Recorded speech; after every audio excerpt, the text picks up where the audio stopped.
Good morning. Good morning, peer runners. Today we've got some exciting news for you. We got lots of cancellations, cruise cancellations, multiple companies. Let's talk about that. And we got some interesting news coming out of Nome, Alaska. But first, Catherine asked for it, and well, I caved. So, Catherine, I created an opening. I don't know if you're going to like it, but yeah, here we go. The music is Indie Garden by OTE. We're going to change it up whenever I want. So here we go.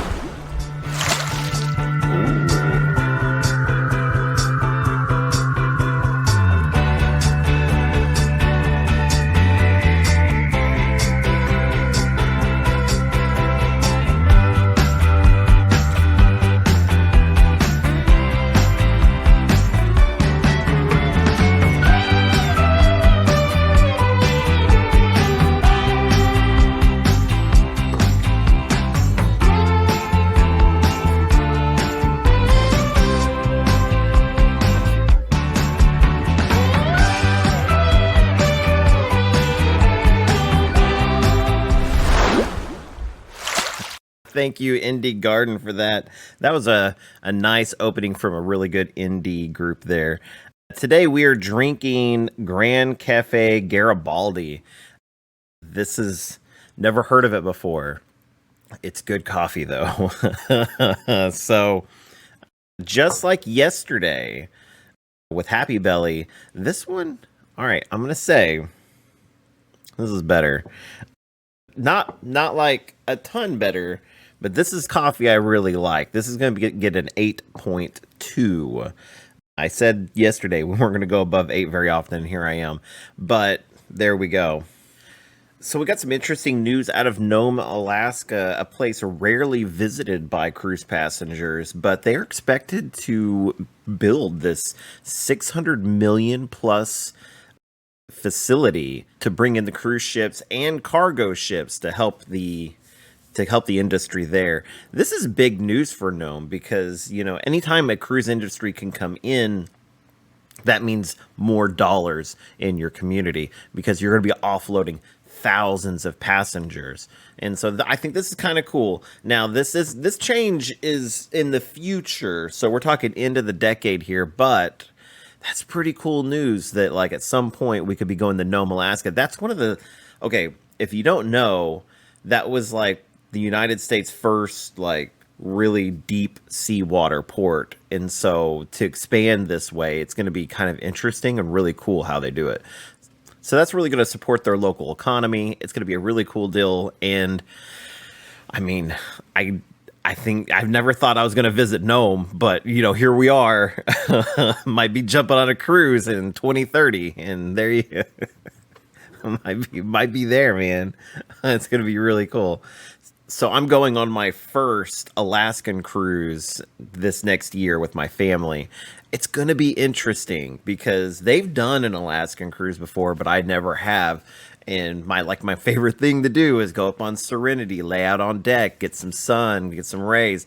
And every time I look at like Alaskan cruises, everyone's like bundled up. So I'm gonna be up there like I'm gonna be on Serenity with my cup of Joe and my big like a parka jacket thing with I'm gonna have like the whole like fuzz around. And I'm just going to be like laying out on Serenity. It's going to be really great. I'm going to love it no matter what, but I am a little nervous about being so cold.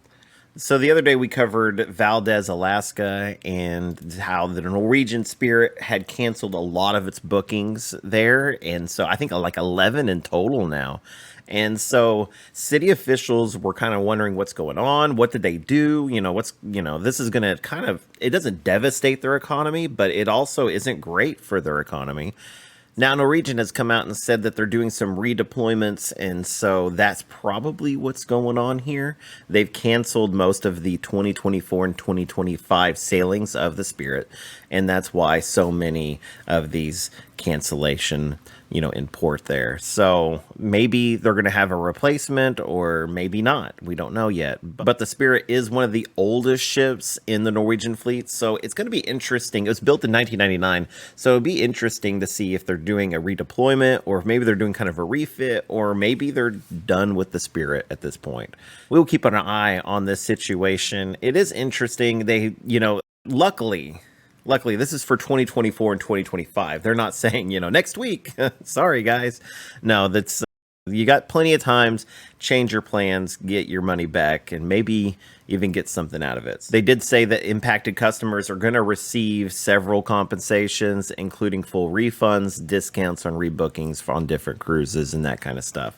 It's not the most terrible thing either, because I got bumped on the Carnival Jubilee, and I was able to book another cruise at a discounted rate. And so that was not a bad deal, really. I mean, I was looking forward to the Jubilee, but I didn't rebook her. Not yet anyways. But it is nice, it was like almost a year out and they're like, hey, the ship's not going to make it in time. So here's your money back plus, 40% off or whatever. So it was a pretty good deal.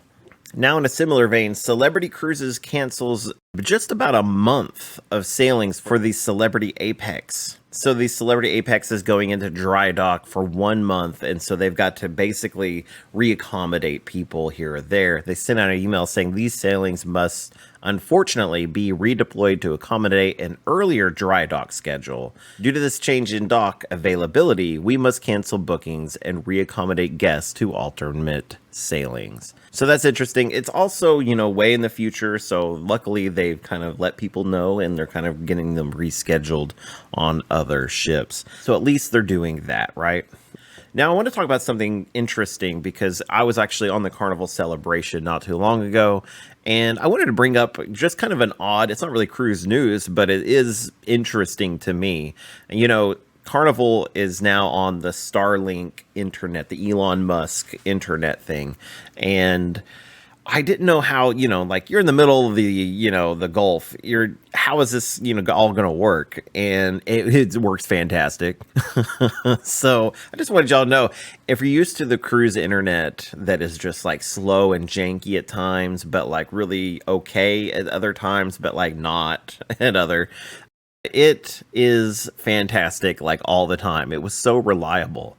I didn't realize there's so many possibilities with this. It's really, really cool. A friend of mine, I went on with a whole bunch of vloggers and, they do all the lives and all that fun stuff and stuff I wish I would do, but like, I just don't have the time for. But they do all these lives and they have a lot of fun, and it was so cool because they had like no issues. That's something I'm going to keep in mind for future cruises. Let's try out their internet. Let's see what's going on and let's see what we can and can't do. I think those would be fun reviews because I don't think every Carnival ship has the Starlink internet set up. I'm going to go on the Carnival Vista here in a little bit, in a few months, and so we'll see what it's like on there, I guess. But anyways, guys, now today for our community corner celebration, I don't know what we call this. What do we call this?